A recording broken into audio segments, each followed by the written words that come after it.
Welcome to The Explainer, where we break down big ideas. Today, we're tackling a big one, a super practical guide for leaders on how to manage performance.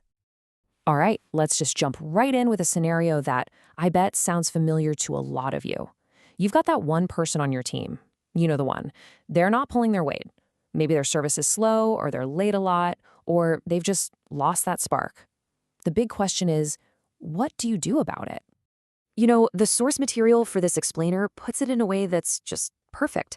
Forgetting to manage performance is like forgetting to restock the cellar. At first, no big deal, right? But you let it go long enough and suddenly you're completely out of wine. You're dry. What started as a tiny oversight has blown up into a real crisis.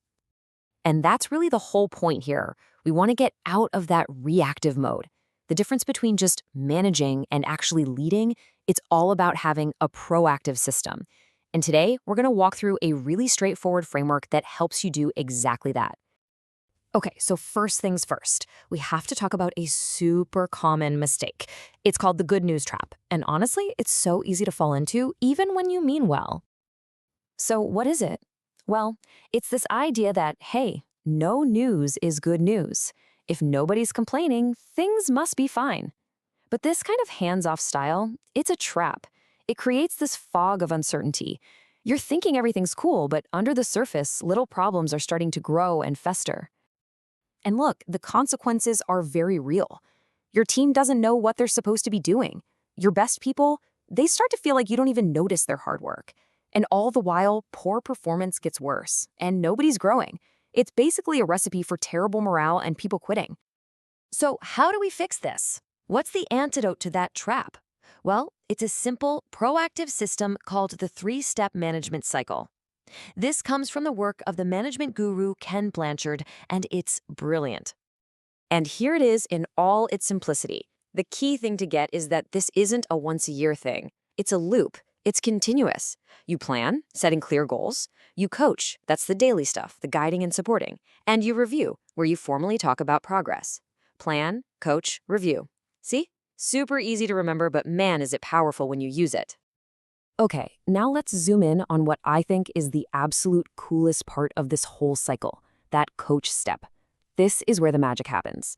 It's built on a framework that's all about changing your style to fit the person you're leading. It's a model called Situational Leadership 2, and the big idea here is simple, but it's a total game changer. There is no one best style of leadership, period. The best leaders are like chameleons. They adapt their style based on how developed their employee is for a specific task, looking at both their skill and their confidence level. So this model gives us 4 basic styles to work with. You've got directing for someone who's brand new, all the way to delegating for your seasoned pro. But here's the most important part. You don't just pick your favorite style and use it for everyone. No way. Great leaders know how to use all 4, and they switch between them depending on who they're talking to and what the situation is. Let's just compare the 2 extremes here to make it really sink in. Directing is exactly what it sounds like. You're giving step-by-step, do this, then do that, instructions. It's perfect for a new hire on day 1. Then you have the total opposite, delegating. This is when you just hand over the keys and say, you got this. It's for your rock star, the person you trust completely to just make it happen. Okay, theory is one thing, but let's make this real. Let's see how this plays out in the wild. We're going to follow the story of a new bartender named Tom and his manager, Sarah, as she puts these ideas into practice. So, check out Tom's journey. At month 1, he's eager but doesn't know much. He's an enthusiastic beginner. So Sarah uses a directing style, lots of supervision. But then, around month 3, his confidence dips. He's a disillusioned learner. So what does Sarah do? She shifts gears into coaching, giving him more support. A few months later, he's got the skills but is still a bit hesitant, so she moves to supporting him. And by month 9, bam, Tom is a self-reliant achiever, and Sarah can just delegate stuff to him. You see how she changed her approach every step of the way? That's the key. And the payoff for all this work? At Tom's first annual review, there are absolutely no surprises. Nothing. Because Sarah has been coaching him this whole time, the formal review isn't some big, dreaded meeting. It's just a conversation, a summary of all the progress they've already talked about.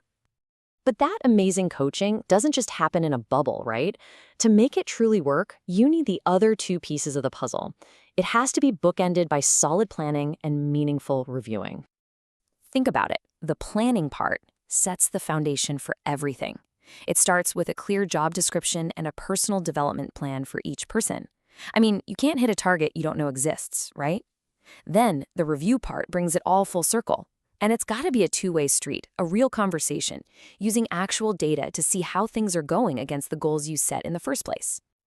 All right, we've gone through a ton here. The cycle, the 4 leadership styles, Tom the bartender. So if you remember only one thing from all this, what should it be?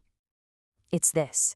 The goal is to shift from being reactive to being proactive. Real leadership isn't about running around putting out fires all day. It's about creating an environment, a culture, where those fires don't even start in the first place. It really just comes down to one thing: a single fundamental shift in how you see your role as a leader.